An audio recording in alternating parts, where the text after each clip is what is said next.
My dear friends, my name is Jacob Fiveash, and welcome to Uncaged Zoo Tours.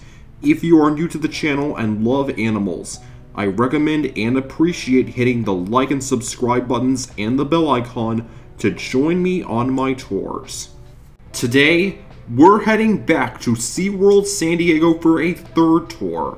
Our first adventure was at Wild Arctic, where we went behind the scenes to see a walrus, which was one of my best tours yet.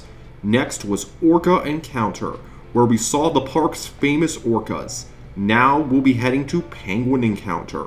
As we venture into the cold, we'll see penguins from South America and even Antarctica, but there's also way more than just penguins. Let's begin. Penguin Encounter is located to the left of Wild Arctic, and the first exhibit contains our first Magellanic penguins. Not all penguins live in Antarctica. Some, like the Magellanic penguin, live in warm climates. In this case, Magellanic penguins live on the coasts of Chile and Argentina. Magellanic penguins were first discovered in 1520, during the journey of Spanish explorer Ferdinand Magellan through South America. To avoid overheating, these penguins have bare patches of skin around their eyes and near their beak that release body heat. It looks like these nosy penguins are giving me the death stare, so let's move on. There are over 18 species of penguins, and all of them live in the southern hemisphere. Now our next exhibit is home to 7 different species of penguins that live in and around Antarctica, and it has a total of 300 individual penguins. There are king, gentoo, tin strap, and macaroni penguins, but one of the smallest penguins of the bunch are these Adelie penguins. Adelies build their nests with stones, and are known to steal stones from rival breeding pairs.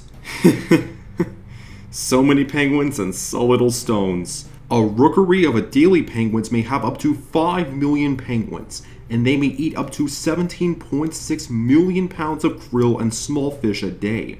Adelie penguins also use the sun as a compass to find their way from the rocky shores to the ocean. Like other penguins, Adelie penguins are protected by the Antarctic Treaty of 1959, which makes it illegal to hunt penguins. And now, ladies and gentlemen, say hello to the emperor penguin. At 7 feet tall, they are the world's tallest penguins. Instead of building a nest, the female emperor penguin hands the egg over to the male before she leaves with all the other females to the ocean to hunt for fish. The male penguins must survive the harsh winter of Antarctica and cover the eggs with their brood patches, small flaps of skin near their feet that act like pockets. But they also must balance the eggs on their feet. It's like trying to balance a stack of books on your head while walking. The male emperor penguins don't even get to eat for the next 125 days. When spring rolls around in late September, the females return after their long fishing trip to regurgitate their food for the males and their newborn chicks. SeaWorld has been home to emperor penguins since the late 1970s, and is also the only place in North America where you can find them. SeaWorld is also the only place in the world to have a successful emperor penguin breeding colony, with more than 20 hatchlings born. Speaking of which, SeaWorld has bred more than 1,000 penguins since 1983. The third and final exhibit doesn't have penguins, but birds that look like them. There are Atlantic puffins, tufted puffins, and murres. Unlike penguins, these birds can fly. Puffins and murres belong to a group of birds called ulcids, and they live in the northern hemisphere. They are excellent swimmers, as they can dive for fish and small invertebrates. Puffins and murres love to spend their time on cliffs near the shore, but they are threatened by pollution, which makes the water dirty and harms the birds. One of the ways you can help puffins and murres is by properly disposing household chemicals.